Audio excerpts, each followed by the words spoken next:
Hi everyone, in front of me I've got POCO F7 Pro and let me share with you how to set the camera timer on this device. So let's begin with opening the camera app, and currently we are in the standard photo mode. So let's simply unroll the upper panel or simply tap on this arrow, and now we have to tap on the timer, which is here. Let's tap on it. As you can see in this device, we've got 4 different options, so off, 3, 5 and 10 seconds delay.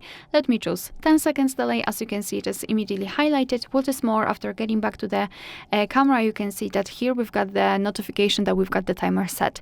So simply tap on the shutter button, and from now on your device will count down from 10, 5 or 3, depending on which option you've chosen, and after that time it will simply take a photo.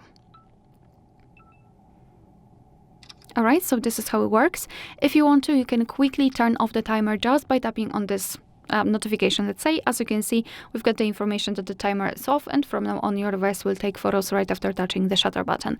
Of course, if you want to change the timer to another delay, simply tap on the timer and choose something from those options.